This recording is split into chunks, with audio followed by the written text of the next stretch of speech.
Salve, salve, taverneiros e taverneiras do meu coração, como vocês estão? Hoje a gente veio trazer a resenha, ou melhor, os comentários sobre um dos filmes que marcou muito a minha vida, de verdade, e com toda certeza. E esse filme é A Sociedade dos Poetas Mortos. Bom, é um filme bem antigo, é um filme de 1989, mas aqui no Brasil ele estreou em 1990, o ano que eu nasci, curiosamente. E é um filme que ganhou Oscar, inclusive, né? O melhor roteiro original. É um filme bem longo, né? Assim, comparado aí com os padrões atuais para esse tipo de filme, né? O filme tem mais de 2 horas, então é um filme que tem aí um tamanho interessante para quem gosta de filmes longos. E, obviamente, estrelado ali por Robin Williams, o nosso grandíssimo gênio, um dos meus atores favoritos da vida.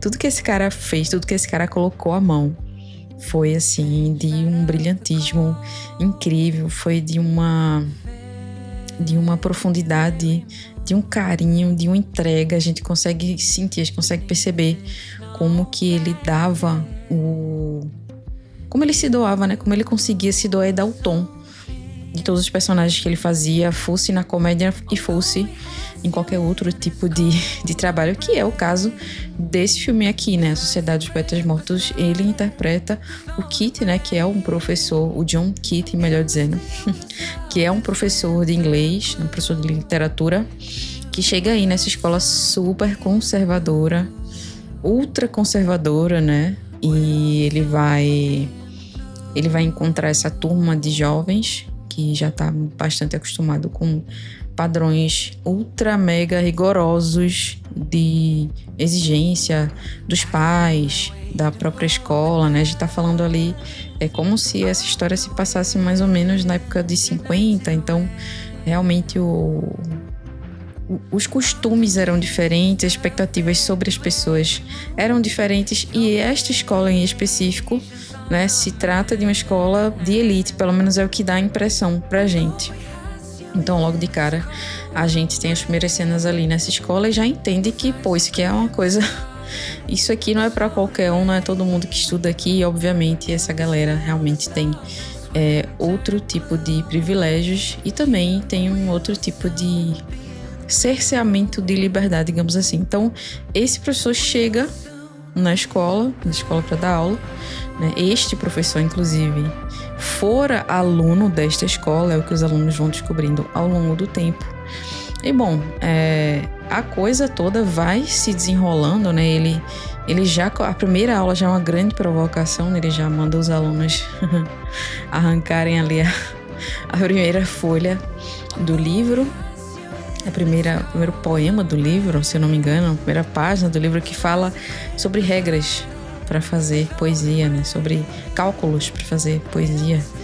E um ali dos primeiros ensinamentos é que a poesia é feita com alma, com sentimentos e com coração, e não com somente cálculos, né? Somente coisas extremamente precisas. E isso é um choque para os alunos que estavam extremamente acostumados a somente seguir ordens, né? E não que seguir ordens não seja, né, importante, né? A gente precisa realmente de um guia, uma orientação na vida, mas no caso desses jovens, eles estavam realmente sendo educados para ser uma máquina. A gente pode dizer dessa forma, né? Extremamente reprimidos. E, bom, esse professor, obviamente, vai abalar as estruturas psicológicas desses alunos e desta escola também, porque ele vai incomodar os professores. Ele vai incomodar muito os professores, no sentido de que ele vai contra tudo que a escola prega, o tipo de aula que ele dá, o tipo de ensino dele. É sempre no sentido de fazer com que os alunos pensem, com que os alunos reflitam, com que eles tenham autonomia, com que eles não sejam apenas marionetes de outras pessoas, né? E uma das coisas que ele sempre fala, faz muito tempo que eu assisti esse filme, eu preciso reassistir, inclusive. Se não me engano, ele tá na Disney, no Disney Plus, ou na Netflix, num dos dois. E uma das coisas que o professor fala é que seus pensamentos são uma das coisas, provavelmente a coisa mais importante que existe, uma das coisas mais importantes que existe. Pensamentos podem mudar o mundo, né? E que o seu mundo também pode ser modificado a depender da perspectiva da qual você vê as coisas. Isso é uma fala dele com relação à quebra de preconceitos, né?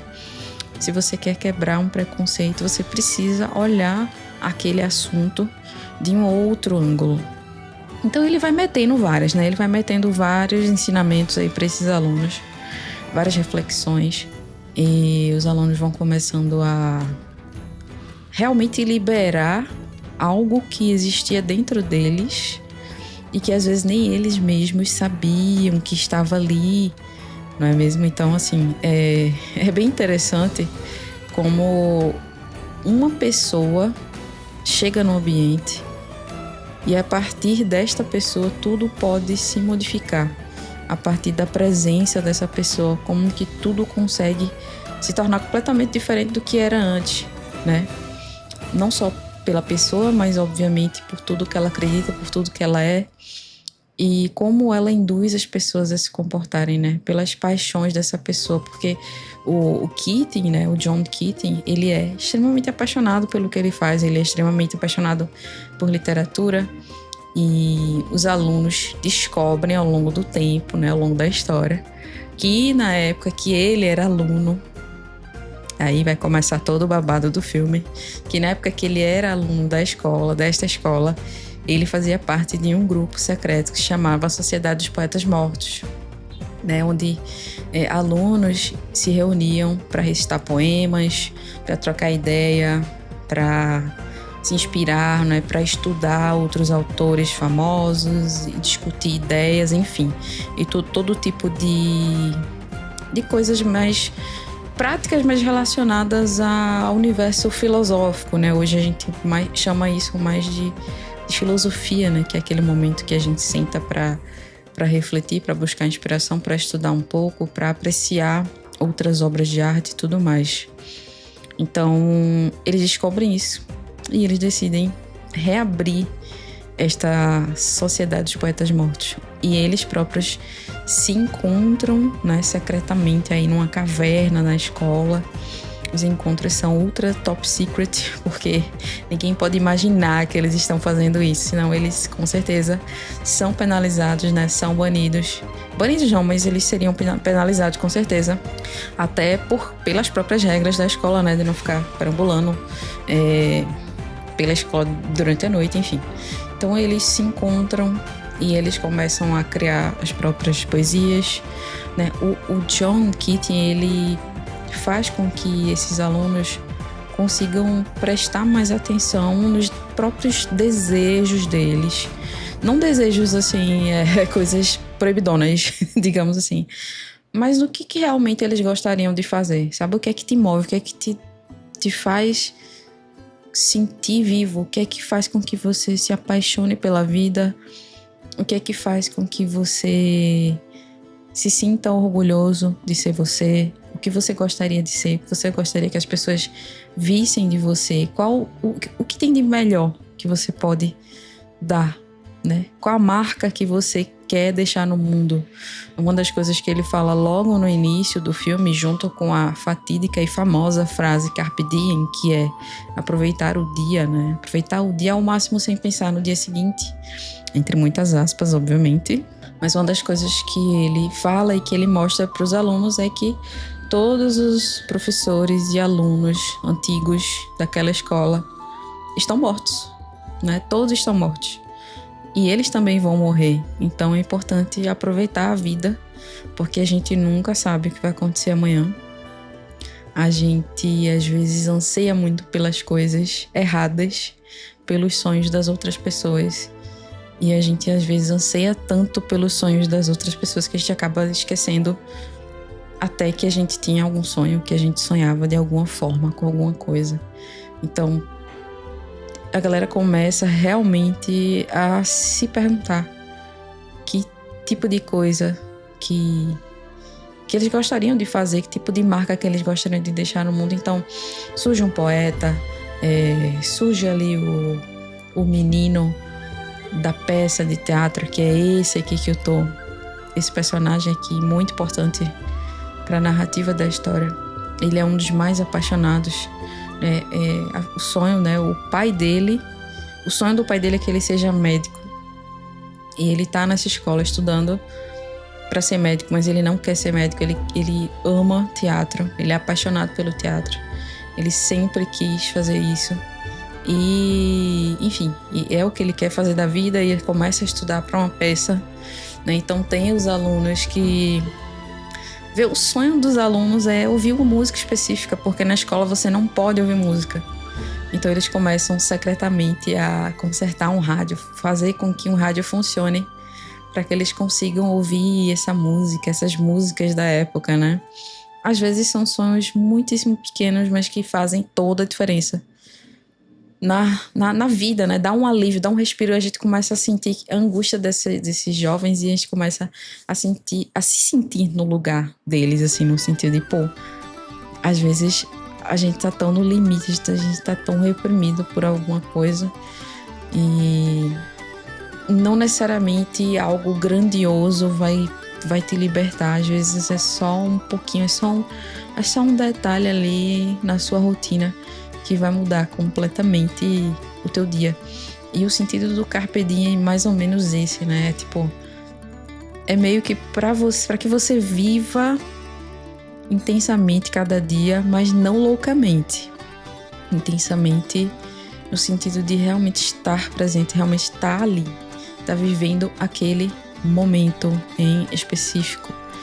E agora falando um pouco aqui do meu trabalho, uma das coisas mais legais de fazer rachura, de desenhar, é que a gente realmente precisa estar presente naquele momento. Cada uma das linhas que a gente faz conta, cada um dos traços conta, cada uma das curvas, cada uma das sombras, cada tracinho desse precisa da presença do artista.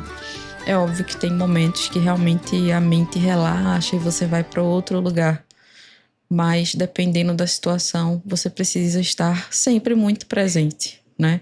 Às vezes, quando a nossa cabeça relaxa, inclusive, é o momento que a gente está mais presente, é o momento que a gente entra num fluxo de prazer e de domínio daquilo que a gente está fazendo.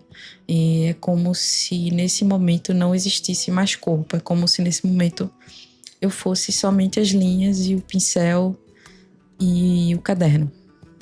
E é basicamente isso que acontece, né? Então, isso é o Carpe Diem, de certa forma, né? Isso é estar aproveitando o meu tempo da forma que me faz extremamente feliz, né? Da forma que eu não consigo fazer outras coisas, né?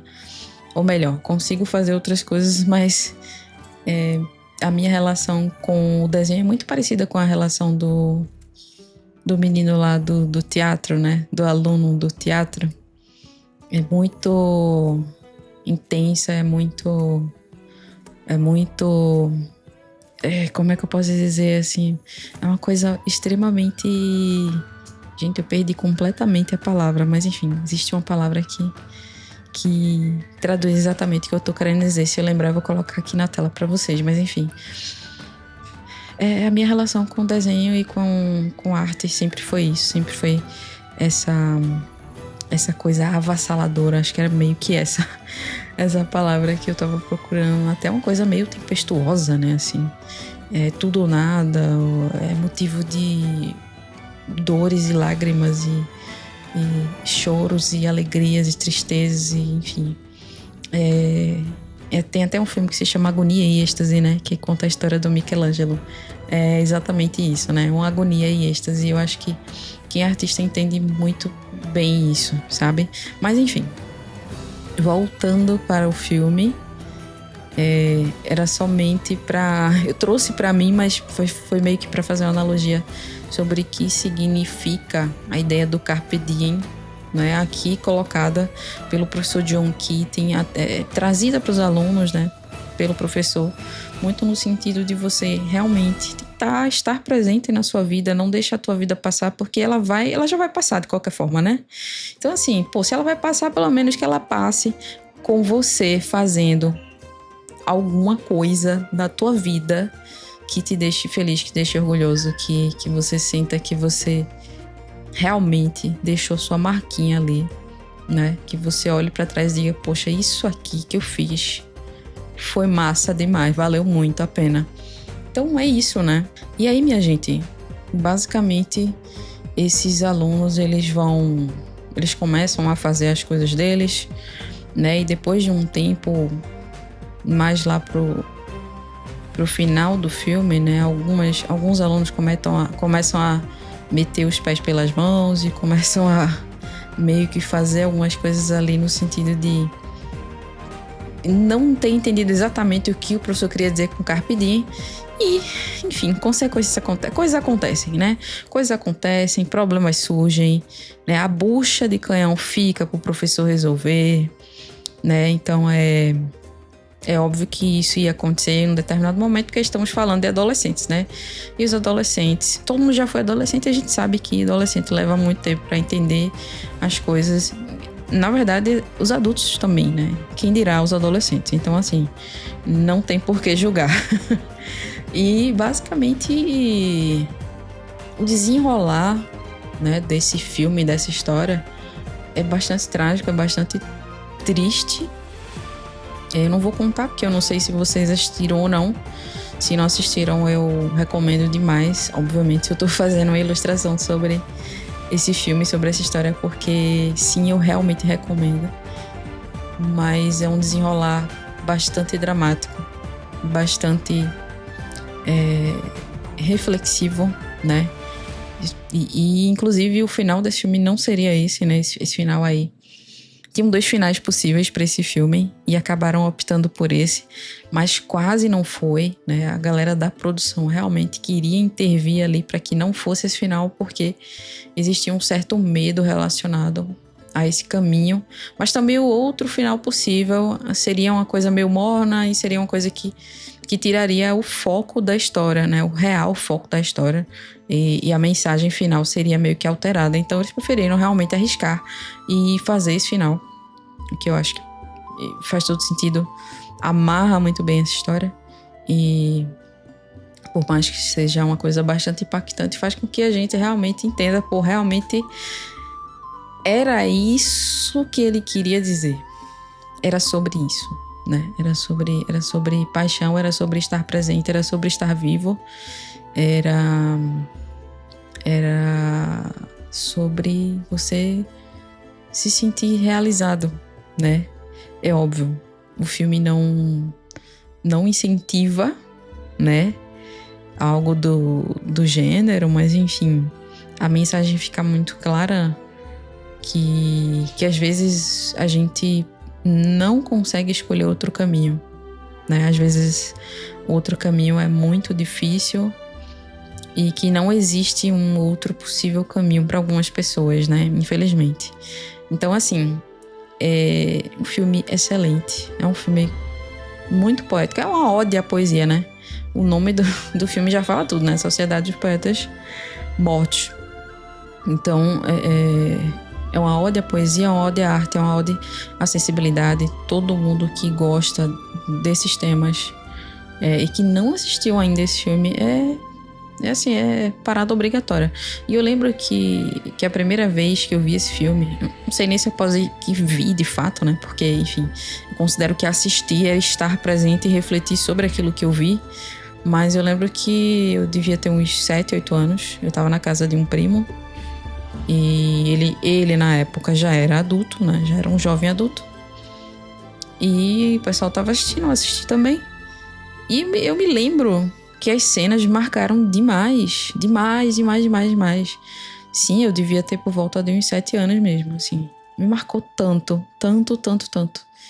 que eu guardei o nome desse filme por anos e só vim rever já por volta ali dos 24, 25, 26, não sei quantos anos, quando eu fui ter streaming, né? Porque Eu passei muitos anos sem ter internet em casa. Eu só fui ter internet na época que eu entrei na faculdade, então realmente o meu acesso às coisas era muito, muito limitado. Então eu guardei esse nome e revi depois de véia já, né? E obviamente não tinha como não me apaixonar de novo pelas cenas que já tinham me feito ficar completamente arrebatada lá na infância, né? Porque às vezes a gente assiste uma coisa na infância, né? Tem muita gente que relata, eu assisti, sei lá, Titanic na minha infância e depois reassisti e não teve o mesmo impacto, não sei. Mas esse filme, gente, não tem como. Ele não tem como não ter um impacto, porque ele é um impacto, né? O tema desse filme já é um grande impacto. Ele chama a gente para a urgência das coisas pelas quais valem a pena viver, né? Uma das famosas frases desse filme também é sobre isso, né? A ciência, o direito, a medicina são profissões, né? São vocações extremamente nobres, mas a poesia é uma coisa, né? É algo pela qual vale a pena viver, né? É o que sustenta emocionalmente as pessoas, o mundo, a vida, né? Ninguém aguenta viver de forma cartesiana, né? Inclusive eu detesto essa palavra, eu detesto tudo que se relaciona a esse universo extremamente quadrado, extremamente reto. Enfim, minha relação aí com coisas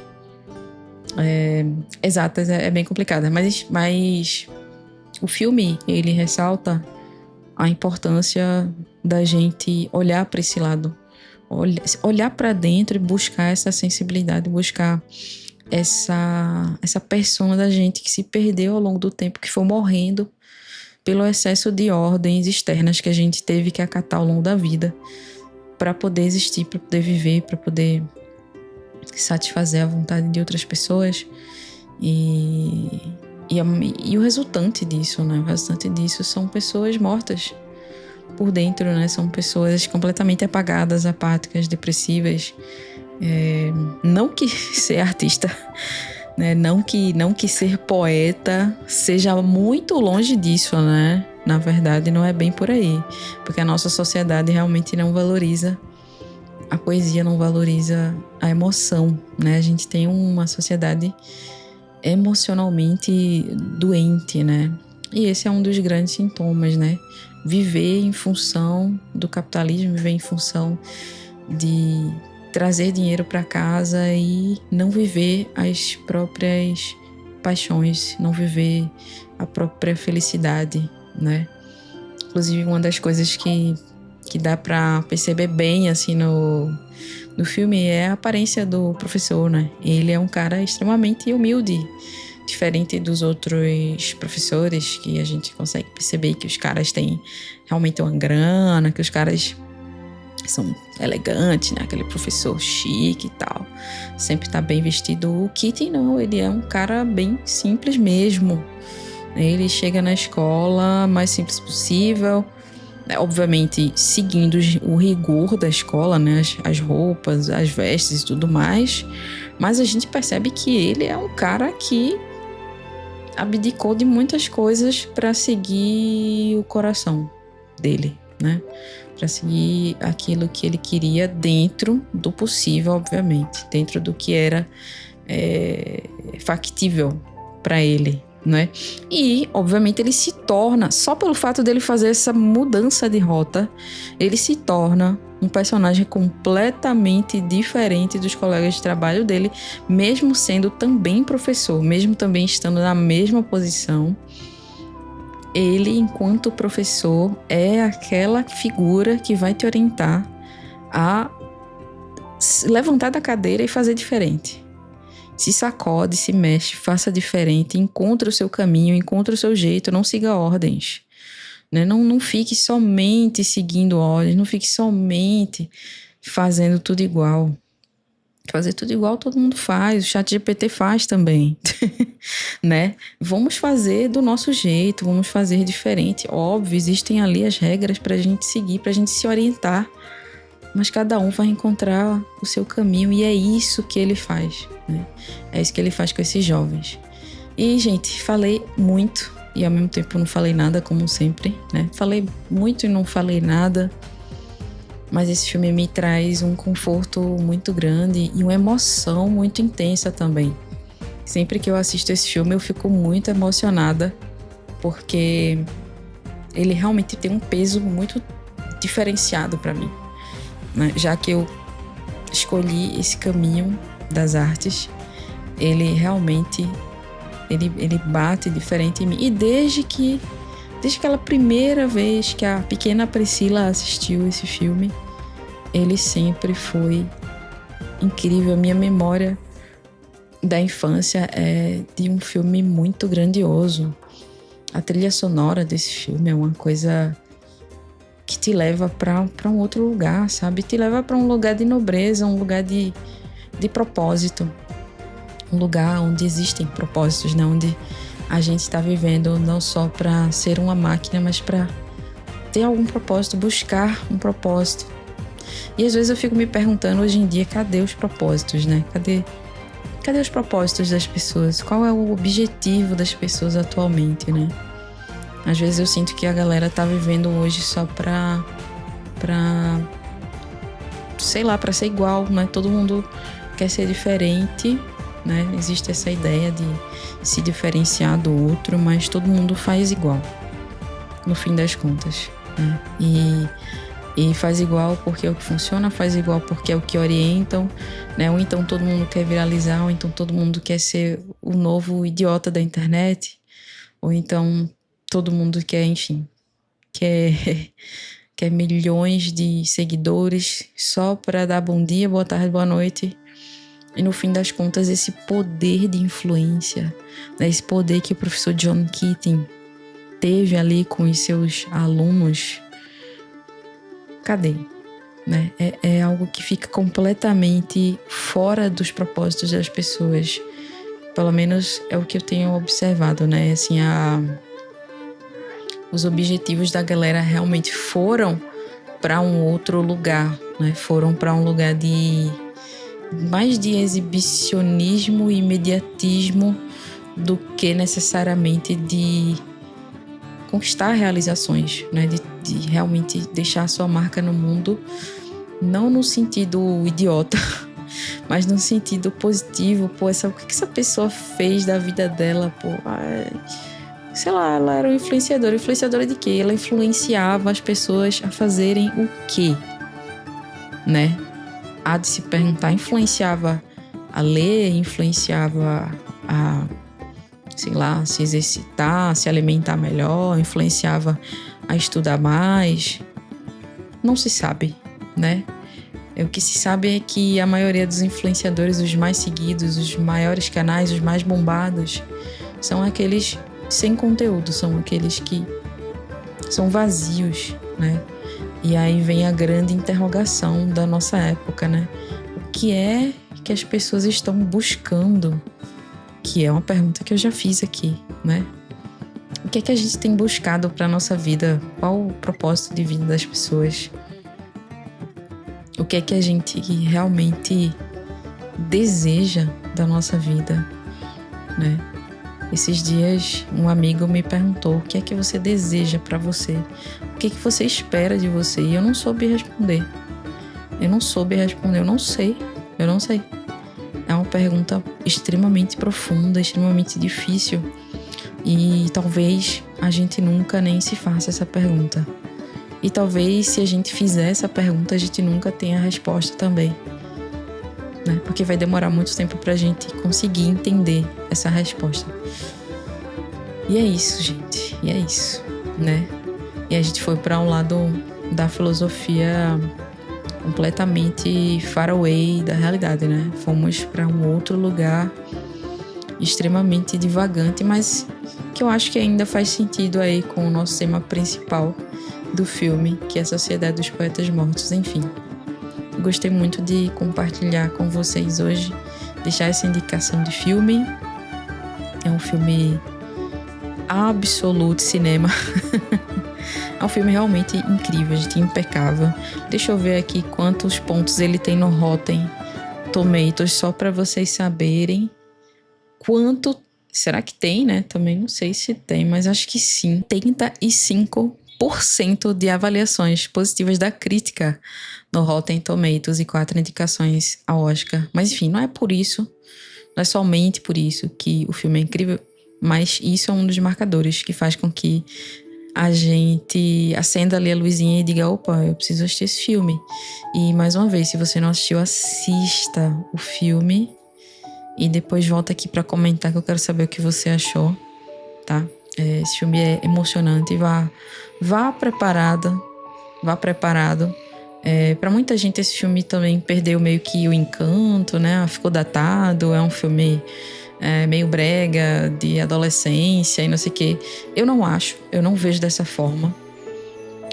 Apesar de ter ficado velha e ter endurecido em muitos aspectos, esse é um filme que sempre vai me emocionar muito. Inclusive, irei rever hoje mesmo esse filme, ou amanhã, não sei, vai depender do tempo. Mas eu quero muito ainda fazer outras ilustrações sobre ele. E agora que eu tô fazendo ilustrações sobre filmes, abriu-se as portas, né? Aí do unboxing da Pandora, porque vai ter muita coisa. E esse filme provavelmente vai ficar aí no hall dos filmes de nostalgia da nossa infância, adolescente ali, anos 80, 90, ou 90, 2000, não sei. 89, né? É quase 90. Mas enfim. Espero que vocês tenham gostado deste episódio de hoje. Se gostaram, deixa eu curtir, se inscreve aqui, isso me ajuda demais. Deixa aqui o teu comentário, eu quero saber se você já assistiu ou não esse filme, que você pensou sobre ele. E é isso, a gente se vê no próximo episódio e Carpe Diem.